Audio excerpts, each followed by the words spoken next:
Amén. Así que busquen su Biblia, Evangelio de Marcos, capítulo 11, versículo 15. Evangelio de Marcos, capítulo 11, versículo 15. Ya oramos por la palabra, así que vamos a darle lectura a la palabra del Señor para poder irla exhortando. Dice así la palabra de Dios. Vinieron pues a Jerusalén, y entrando Jesús en el templo, comenzó a echar fuera a todos los que vendían y compraban en el templo, y volcó las mesas de los cambistas y las sillas de los que vendían palomas, y no consentía que nadie atravesase el templo llevando utensilio alguno. Y les enseñaba diciendo: ¿no está escrito, mi casa será llamada casa de oración para todas las naciones? Mas vosotros la habéis hecho cueva de ladrones. Y lo oyeron los escribas y los principales sacerdotes, y buscaban cómo matarle, porque le tenían miedo, por cuanto todo el pueblo estaba admirado de su doctrina. Pero al llegar la noche, Jesús salió de la ciudad. Amén. Amén. Bien, hoy día yo les quiero hablar, mis queridos hermanos, sobre los mercaderes del templo. Un título, ¿cierto?, que busqué para esta palabra, que nos habla de cómo un día Jesús, ¿cierto?, al ir a la casa de su Padre, al ir a la casa de Dios, se dio cuenta de la situación que estaban pasando. No era que Cristo no lo supiese o que Cristo lo ignorase. El Señor había purificado el templo durante su ministerio 2 veces, en 2 oportunidades. Uno fue al inicio de su ministerio, y eso usted lo puede encontrar en el Evangelio según San Juan. Y la otra purificación del templo fue al final de su ministerio, ya cuando ya estaba próximo a ir a la cruz. Y nosotros, este relato que nos encontramos estudiando el día de hoy en el Evangelio de Marcos, es la segunda purificación del templo, al finalizar, ¿cierto?, casi su ministerio terrenal acá en la tierra. Nosotros sabemos de que Cristo, Él como judío frecuentaba ir al templo. Por ejemplo, dice la Biblia de que cuando era niño, tenía 12 años aproximadamente, sus papás lo llevaron al templo. Cuando Él nació también fue presentado, ¿cierto? Y también Él como judío iba al templo. Pero en esta oportunidad, en esta etapa de su ministerio, el Señor desea limpiar y purificar el templo. Una vez lo hizo al inicio, otra vez tenía que hacerlo al final, ¿ya? El templo, mis queridos hermanos, debía ser una casa de oración para todas las naciones. Dios había establecido el templo, o Dios había querido que el templo cumpliera esa función, ser un lugar de adoración a Dios. Un lugar donde tanto judíos como también personas extranjeras pudieran llegar a buscar al Dios de Israel. Un lugar de encuentro con Dios. Un lugar de oración, un lugar de búsqueda, un lugar para poder reconciliarse con Dios, para poder encontrarse con Dios, para poder buscar la presencia del Señor. No sé si usted recordará el episodio del publicano que dice de que estando de lejos, ¿cierto?, él quizás no de una forma tan próxima, ya que se sentía muy pecador, golpeaba su pecho y decía: Dios, sé propicio a mí que soy pecador. Ese era el propósito del templo, tener un lugar para ir a buscar a Dios, para encontrarse con el Señor, para poder ir a orar, adorar, interceder, y también para que cuando uno cometía sus pecados, ¿cierto?, pudiera ir a reconciliarse con Dios y poder ir a tener este encuentro con el Señor. Pero ¿qué había sucedido? Los judíos habían convertido el templo en un lugar de comercio. El templo, ¿cierto?, no hay que confundirlo con lo que es el tabernáculo. El tabernáculo en el Antiguo Testamento era una tienda móvil que se iba moviendo por todas partes hasta que Dios, ¿cierto?, en el tiempo de Salomón le dijo que construyeran el templo. David había tenido este deseo en su corazón de edificar una casa para el Señor, un templo. Pero Dios le dijo: tú no lo harás, sino que lo hará tu hijo. Entonces Salomón construye un templo hermoso, precioso, para que fuera un lugar de adoración al Señor. Y el templo, mi hermano, estaba separado por algunos atrios. La parte más exterior era el atrio de los gentiles, después estaba el atrio de los judíos, y después estaba donde los sacerdotes y levitas ministraban dentro del templo. Ese templo, hay que recordar que el templo que construyó Salomón fue destruido por los babilónicos cuando ellos tomaron cautivos a los judíos y los llevaron al exilio. Pero cuando los judíos volvieron, empezaron a reconstruir el templo, Y ya este templo que habla la palabra en este tiempo se le conoce como el templo de Herodes.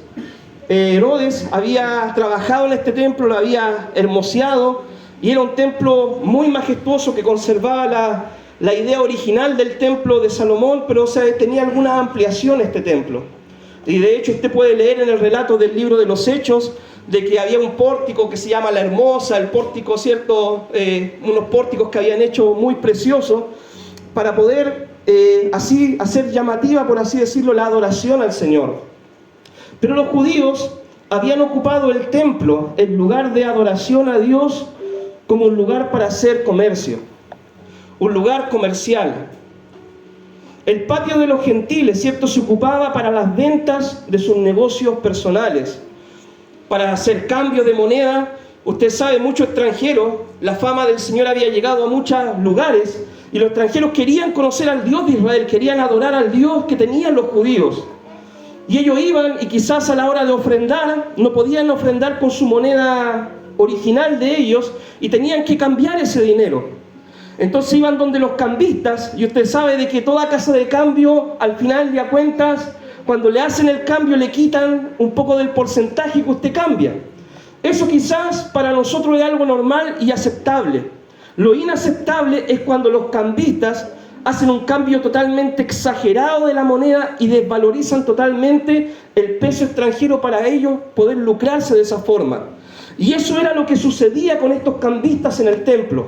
A todo esto, estos cambistas no es que llegaban y se instalaban allí como, por así decirlo, sin autoridad de nadie, sin autorización de nadie, sino que ellos estaban siendo respaldados por el sacerdote, los sumos sacerdotes, ¿cierto? Entonces ellos trabajaban bajo esa cobertura, bajo ese lineamiento. También este patio de los gentiles estaba siendo ocupado ¿para qué cosa? Para poder vender animales para los sacrificios. Usted sabe de que en el Antiguo Testamento, en el Viejo Pacto, la gente para adorar a Dios tenía que llevar becerros, corderos, palomas, ¿cierto?, para ofrecerlo en sacrificio al Señor. Entonces muchas veces esta gente podía quizás llegar con sus sacrificios, pero ¿qué es lo que sucedía? Al ser examinados estos sacrificios siempre le encontraban un detalle que no podía ser aceptado para el sacrificio dentro del templo. Entonces ellos ni modo que iban a volver con su sacrificio o no tenían otra manera que hacerlo que finalmente comprar los animales que vendían dentro del recinto del templo. Eran animales a todo esto certificados totalmente por los sacerdotes, entonces eran animales que sí o sí lo iban a aceptar en el sacrificio. El problema es que eran excesivamente caros. Y quizás una idea que empezó siendo buena, diciendo, mira, para evitar que traigan los animales, para evitar que se peguen el viaje, ¿cierto?, con todos estos animales, vamos a tener animales acá a la venta, examinados por los sacerdotes para que puedan hacer sus sacrificios sin problema. Una idea que quizás comenzó siendo buena, se había tergiversado el propósito y ahora estaban obteniendo ganancias, lucro de esos animales que vendían excesivamente caros. Esa era la situación que ocurría en el patio del templo, que ocurría en el patio de los gentiles. Un patio donde iban personas no judías a adorar al Señor. Además, este patio tenía una prohibición, el patio de los gentiles, donde uno, si no era judío, no podía pasar al atrio o al patio de los judíos bajo pena de muerte. Le estaban quitando lugar a los mismos extranjeros para poder adorar al Señor en el templo de Dios. Entonces, esta era la situación con la que Cristo se encontró. Los animales, ¿cierto?, eran vendidos a precios muy elevados. Y el cambio de dinero era desproporcional. Y muchos extranjeros, mis queridos hermanos, al ver esta situación, al querer adorar al Dios de Israel, al Dios de los judíos, y encontrarse con esta situación, adivine qué es lo que provocaban en ellos. Se sentían decepcionados, desilusionados, estafados por los judíos, ¿cierto?, al querer ir a adorar al Dios de Israel. Entonces, hermanos, si nosotros hacemos una aplicación para nuestro tiempo, podríamos nosotros decir que quizás el templo para nosotros viene a representar la iglesia, o el templo nuestro, el evangelio. Y mucha gente extranjera, o mucha gente que no es cristiana, o mucha gente que no conoce a Dios, va a tener quizás un día el deseo de acercarse al Señor, de conocer a Dios, al Dios que nosotros adoramos. Pero ¿qué sucedería con esa gente que un día, en su anhelo, en su deseo de conocer a Dios, se acerca a una iglesia y se da cuenta de que te cobran por esto, que te piden esto, que el dinero acá, que el dinero allá, que el dinero, cierto, es prioridad antes que la adoración a Dios, que debería ser el centro de la iglesia? Las personas obviamente se sentirían defraudadas, decepcionadas, estafadas, como ocurre en muchos lugares hoy en día en la actualidad. El liderazgo del templo era el culpable. Dios había puesto líderes en el pueblo judío, los levitas, los sacerdotes, los hijos de Aarón. Ellos eran responsables de llevar al pueblo a la adoración a Dios. Eran los responsables de que el pueblo adorara a Dios bajo la ley que el Señor le había prescrito a ellos. Pero ¿qué había pasado? Ellos se habían hecho cómplices, ¿cierto?, de esta situación, conocían bien la situación y estaban siendo un mal testimonio para la gente que iba a adorar. Ellos no solo lo sabían, sino que callaban ante esta injusticia, porque ellos mismos eran quienes la respaldaban y muchos la cometían. Imagínense el liderazgo, hermano, del pueblo de Israel. Aquellos que debían ser ejemplo, aquellos que debían ser los que llevaran al pueblo a la adoración, aquellos que deberían ser un referente para los demás judíos, eran los cómplices de este asunto, los que respaldaban esto, eran los que estaban involucrados en esos negocios. El liderazgo cayendo en pecado. Cuando Cristo, ¿cierto?, va al templo, se encuentra con esta situación y al ver el abuso que se cometía, ardió en ira santa. Nosotros como humanos nos podemos enojar, ¿verdad? Pero muchas veces la palabra de Dios dice de que en la ira del hombre no obra la justicia de Dios, porque nosotros nos enojamos muchas veces por tonterías, mi hermano. Que no trajiste nada para el pan, que se te olvidó guardar la zapatilla, o no sé qué situación podrá pasarle a usted, y de repente nos enojamos y ardemos en ira por tonterías. Pero el Señor ardió en ira por algo que realmente le importaba a Dios. Ardió en ira porque la casa de Dios estaba convirtiéndose en una casa de mercado. Porque la casa de Dios, que debía reflejar la gloria de Dios, estaba convirtiéndose, ¿cierto?, en un lugar de abuso, de lucro, en un lugar, en una cueva de ladrones. Él lo dice. Por esto Cristo arde en ira. ¿Y qué es lo que hace? En su ira santa, vuelca las mesas de los cambistas, expulsa, ¿cierto?, a aquellos que estaban vendiendo la mercadería y todas esas cosas, y no permitía que gente entrara al recinto ni saliera. Él hizo, por así decirlo, se puso en medio, en la brecha, para poder dar un mensaje al pueblo.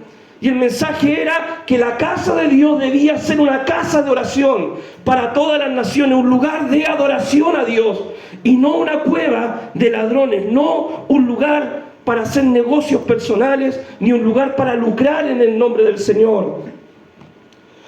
¿Cuál es la situación, mis queridos hermanos, que nosotros vivimos hoy en día? Hoy en día, muchos cristianos y líderes del Evangelio han hecho de esto un negocio. Y usted me dirá, pero pastor, ¿cómo es esto? Y sí, en muchos lugares, mi hermano, se cobra por enseñar la palabra. En muchos lugares los músicos cobran por cantar alabanza. En muchos lugares se cobra por ir a predicar a algún evento. No es que si yo voy a predicar, mi salario, mis tarifas son tanto. Es que si yo voy a cantar, voy a hacer un concierto cristiano, es que la entrada para entrar a adorar al Señor es tanto. Es que si yo quiero estudiar, ¿cierto?, un poco más de la Biblia, es que para aprender de la Biblia tienes que pagar tanto. Y muchas veces, mi hermano, han hecho del Evangelio muchas personas un negocio lucrativo. Un negocio donde ellos se enriquecen a causa del don, los talentos y el ministerio y los puestos en los cuales Dios ha puesto a estas personas. Esto en la Biblia se conoce como el pecado de la simonía, el cobrar por prestar algún servicio religioso a los demás. ¿Por qué el pecado de la simonía? Usted leerá en el libro de Hechos que una vez Pedro con Juan fueron a orar a un lugar de samaritanos, y ellos, al colocar las manos, la gente recibía el Espíritu Santo. Y había uno que antes ejercía la magia, que se llamaba Simón el mago, que se convirtió bajo el ministerio de Felipe, Y cuando vio que sucedían estos milagros, todas estas cosas, él dijo a Pedro, te doy dinero para que tú me des el don del Espíritu Santo, para que yo al poner las manos sobre alguien reciba el Espíritu. Y Pedro le dijo, tu dinero perezca contigo. De ahí viene el nombre, el pecado de la simonía. El pecado de querer cobrar por un beneficio religioso, de querer hacerse pagar por recibir cosas del Señor. Y eso es totalmente ilícito, ¿cierto?, ante los ojos del Señor. En la historia del cristianismo, mi hermano, pasado el año 300, cuando la iglesia empezó a desviarse de lo que es la palabra del Señor y empezaron a hacer más caso a los dogmas, a las tradiciones, a lo que decía el hombre, que a lo que decía el Señor, también se cometieron muchos de estos errores. Por ejemplo, había quien decía, si tú echas una monedita, ¿cierto?, a la ofrenda, un alma tú vas a sacar del purgatorio. Habían aquellos que decían, si tú compras esta indulgencia, tus pecados van a ser perdonados y tu salvación va a estar segura, a cambio de dinero que tú pudieras dar. Había quienes cobraban por ir a orar por los enfermos. Todas estas prácticas, hermano, lo único que logran es enojar al Señor. Todas estas prácticas, hermano, no honran a Dios, sino que deshonran el nombre del Señor y muchas veces causan mal testimonio al Evangelio de nuestro Señor Jesucristo. Mis queridos hermanos, si Dios, por ejemplo, a ti te dice, levanta una radio cristiana, ¿ya? Y Dios fue el que te lo dijo, Dios te va a respaldar y Dios te va a sustentar. Amén. No es necesario que tú en cada programa estés pidiendo dinero. Si Dios a ti te dice, levanta un canal cristiano, Dios a ti te va a respaldar porque fue Dios quien te lo dijo, no el hombre. No fue una idea que a ti se te ocurrió. Si Dios te dice, levanta un canal cristiano, ten por seguro que Dios te va a respaldar. Si Dios te levanta para el ministerio, ten seguro que Dios te va a sustentar. Y no es necesario cada domingo, cada culto estar hablando del dar, y que el centro del Evangelio sea el dar y no la salvación de tu alma. Porque Dios se va a encargar, hermano, de sustentar y respaldar lo que Él levanta. Y ese es el error que muchas veces nosotros vemos hoy en día. Que hay gente que quiere conocer a Dios, que hay gente que quiere acercarse a Dios, pero lo único que se encuentra son iglesias donde le piden, le cobran, le piden. Y parece que todo fuera un gran negocio lucrativo. Y ese es un error de la iglesia actual que la iglesia debe remendar y corregir. Debemos volver al original, mi hermano. Nuestros templos deben ser lugares de adoración a Dios. El principal propósito del templo, de la casa de Dios, de la iglesia, es venir a adorar al Señor. Nosotros venimos aquí para adorar a Dios, para cantar alabanza, para orar, para escuchar la palabra. También vamos a ofrendar y vamos a dar para el sostén de la obra, pero el principal motivo por el cual nos congregamos es para adorar a Dios. No es la iglesia un restaurante. Aunque muchas veces nosotros podemos comer juntos acá en el templo, y muchas veces nosotros lo hacemos, ponemos las mesas y compartimos juntos y compartimos los alimentos, pero la iglesia no es un restaurante. No debemos estar preocupados en qué mejor once nos vamos a servir, qué día o qué no. Porque el principal motor que nos debe mover es adorar a Dios y no es la comida. La iglesia no es una universidad donde usted va a venir acá al templo, ¿cierto? Y para que usted crezca en su discipulado le vamos a cobrar tanto dinero y cuando usted se gradúe de todos los cursos le vamos a dar un diploma, ¿cierto? Por todo el dinero que usted pagó su carrera de discipulado. No, la iglesia no es una universidad. La iglesia, hermano, no es un emprendimiento. Como muchos dicen, los pastores, ¿cierto? Tienen harta plata, así que voy a levantar mi propia iglesia como un emprendimiento. Porque la gente cree de que ahí la gente va a ir y va a dar y va a ofrendar y ellos van a vivir de eso. La iglesia no es esto, no es un restaurante, no es una universidad, no es un emprendimiento. El templo necesita dinero para funcionar, pero este debe ser recolectado a través de los diezmos, las ofrendas y las primicias de forma voluntaria. La iglesia, hermano, necesita recursos para avanzar. El templo necesita recursos para ser reparado y para funcionar. Todo lo que usted ve acá se ha comprado con dinero. Necesita la iglesia estos recursos, pero estos son recogidos de forma voluntaria. Lo que usted da al Señor de forma generosa y voluntaria. No se cobra, ¿cierto?, por ir a orar por los enfermos. No se cobra por ir a hacer un matrimonio, no se cobra por casar, ¿cierto?, a los matrimonios, ni tampoco por presentar a los niños, no se cobra por ir a un funeral, ¿cierto?, a prestar algún servicio, no se cobra por esas cosas. ¿Ya?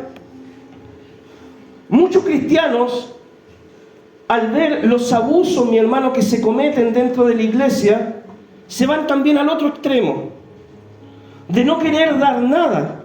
Y eso también es algo que desagrada al Señor. Entonces, mi hermano, nosotros tenemos que ser equilibrados.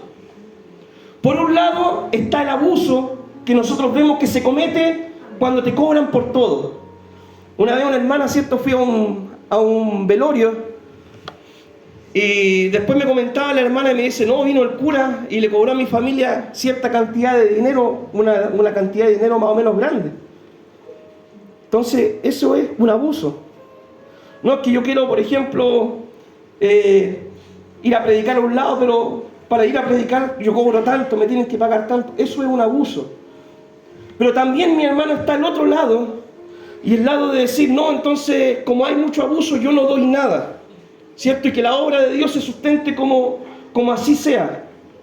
Y eso es caer en el pecado que cayó Caín. ¿Por qué? Porque dice la Biblia, y la Biblia enseña también que debemos adorar al Señor con lo que tenemos, ¿ya? Y por ejemplo dice que Abel preparó su ofrenda, preparó lo mejor para llevar al Señor. No fue algo que le impusieron sus padres, no fue algo, ¿cierto?, que a alguien le haya impuesto, sino que él lo preparó de su corazón. Y él quiso adorar a Dios con lo mejor, porque él entendió al Dios que adoraba. Pero Caín, ¿cierto?, a la hora de adorar a Dios, no preparó nada, pescó, ¿cierto?, yo creo un par de tomates, 2 lechugas, y las llevó simplemente a lo que fuera. ¿Y Dios, hermano, se fija en nuestra ofrenda? Claro que sí, porque dice Dios de que miró con agrado la ofrenda de Abel, y lo felicitó por esto, pero a Caín no lo miró con agrado. Y también Dios le dijo, mira, si hicieras bien, serás enaltecido, pero si no haces mal, el pecado está a la puerta. Entonces debemos cuidarnos de estos dos extremos. Un extremo, ¿cierto?, es el abusar del Evangelio, y el otro extremo es ser mezquino, es ser egoísta y no compartir, ¿cierto?, las bendiciones que Dios nos ha dado, y muchas veces querer solamente un evangelio de recibir. De que estoy enfermo y quiero que me visiten. Tengo problemas, quiero que me ayuden. Quedé sin trabajo, quiero que la iglesia me bendiga de alguna forma. Tengo algún familiar en la cárcel, quiero que lo vayan a ver. Pero yo nunca colaboro, ¿cierto?, para el avance del evangelio. Hay que cuidarse de esos dos extremos. La iglesia que es generosa, mi hermano, nunca tendrá que hacer ventas o platos únicos o para avanzar, ¿cierto?, hacer ventas comerciales, cosas para poder lograr conseguir dinero. Y este es un principio, mi hermano. La iglesia que es generosa siempre va a dar de gracia lo que de gracia ellos han recibido. Pero ¿qué sucede? ¿Por qué muchas veces se tiene que hacer venta en muchos lugares, un plato único, que un beneficio, qué sé yo? No digo, hermano, de que no debería hacerse nunca, porque quizás muchas veces el propósito, ¿cierto?, de eso es para bendecir la obra y no a la persona, ¿cierto?, en forma particular, como un negocio particular, como tenían en el templo, sino que es para el avance de la obra, se puede hacer. Pero el ideal de Dios, mi hermano, es que la iglesia se sustente a través de la ofrenda, los diezmos y las primicias de forma voluntaria. Ese es el ideal del Señor. Y cuando la iglesia es generosa, mi hermano, siempre va a haber recursos para hacer avanzar la obra del Señor. Siempre va a haber recursos. No vamos a tener que estarnos cabeceando todos los días, ¿cierto?, a ver qué nuevo plato único podemos hacer para juntar recursos, para edificar el templo, o arreglar el templo, o comprar lo que necesitamos. Si nosotros entendemos el principio de dar de gracia, que lo que de gracia hemos recibido. ¿Qué aplicaciones, mis queridos hermanos, sacamos de este estudio? La razón principal de nuestros templos son ser una casa de oración para todos aquellos que lleguen a buscar a Dios. Esa es la razón principal del templo. Como le dije, nosotros nos reunimos acá para adorar al Señor, para cantar alabanza, para orar, para aprender de la palabra, para ofrendar también, que es parte de la adoración. Para eso nos reunimos, para predicar el Evangelio, para invitar a aquellos que no conocen al Señor a que reciban esta salvación de forma gratuita. ¿Ya? Es un pecado, hermano, hacer negocio propio, ¿cierto?, con el Evangelio. Esto es el pecado de la simonía, es un pecado. Ocupar el templo, las cosas de Dios, para hacer negocio, para beneficio propio. La iglesia debe ser sustentada con nuestras dádivas en forma voluntaria. Y nosotros debemos cuidarnos, mi hermano, de irnos también al otro extremo y ser egoístas, mezquinos y no querer dar también para la obra. Nosotros en este relato que encontramos en el Evangelio de Marcos vemos un abuso, ¿cierto? El abuso de hacer negocio en nombre del Señor. Y esto era un impedimento que la gente se acercara. Así que debemos cuidarnos de esto, mis queridos hermanos, y llegar al templo, ¿cierto? Siempre para adorar a Dios, para bendecir el nombre del Señor, para exaltar el nombre de Dios, para glorificar a Dios. Que si algún día te invitan a predicar a algún lado, mi hermano, nunca diga, ¿y cuánto me van a dar la ofrenda? O cuánto esperando la ofrenda, ¿cierto?, por predicar la palabra. No, mi hermano. A mí han habido lugares, ¿cierto?, que me han invitado a predicar y uno jamás, hermano, debe pedir la ofrenda. Nunca debe decir, no, ¿y cuánto es la ofrenda o cuánto me van a dar? No. Hay lugares que me han dado una ofrenda y uno en el nombre del Señor la recibe y le pone la bendición. Amén. De forma voluntaria ha pasado eso. Hay lugares donde he ido a predicar y no me han dado nada. Y no dejamos de ser hermanos, ni dejamos de saludarlos, ni dejamos de hablarlos, ni tampoco voy a hablar mal de ellos. ¿Ya? Porque uno esto lo hace por amor al Señor. ¿Ya? Así que esa es la enseñanza del día de hoy. Oramos al Señor. Padre, te damos gracias, Dios mío, por este tiempo que tú nos hablas, Dios mío, de esta palabra. Amado Dios, tú te pusiste, Señor, en la brecha, Dios mío, para poder hablar al pueblo sobre un pecado que se estaba cometiendo, Señor, en el templo, en tu casa, Dios mío, donde muchas veces, Señor, la gente para ir a adorar se encontraba con esta situación donde le cobraban excesivamente, donde muchas veces, Dios mío, abusaban, ¿cierto?, aquellos que estaban allí de la autoridad, del poder que tenían para poder recoger ganancia ilícita, Señor. Y esto te molestó a ti, Señor, dice tu palabra, que tú ardiste en ira, Dios mío, al ver esta situación. Padre, oramos de que tú nos libres de este extremo, Señor. Líbranos, Dios mío, del extremo de hacer de tu casa una casa de mercado, Señor. Amado Dios, amado Padre, porque también entendemos, Dios mío, de que debemos, Señor, dar, debemos bendecir tu obra, pero tú nos enseñas, Señor, que esto debe nacer del corazón, Señor. Que no es a la fuerza, no es por obligación, no es por imposición, sino que es, Padre, de una forma de honrar y bendecir tu nombre, Señor. Y si tu iglesia, Dios mío, Señor, tiene recursos, si tu iglesia, Dios mío, tiene sustento, Dios mío, amado Dios, porque tú provees, porque tú abres las ventanas de los cielos para bendecir y para permitirnos llevar a cabo el ministerio, Señor. Amado Dios, cuídanos del otro extremo también, Señor, de el ser mezquino, de no querer dar, Dios mío, de muchas veces estar mirando solamente, Señor, las cosas malas que hacen otros. Y ayúdanos a tener también un corazón generoso, pero a la misma vez un corazón íntegro, Señor. Un corazón centrado en tu palabra, en tu verdad, en tu voluntad. Y que cada vez que vengamos acá al templo, Señor, podamos adorar y bendecir tu nombre en espíritu y en verdad. En el nombre de Jesús.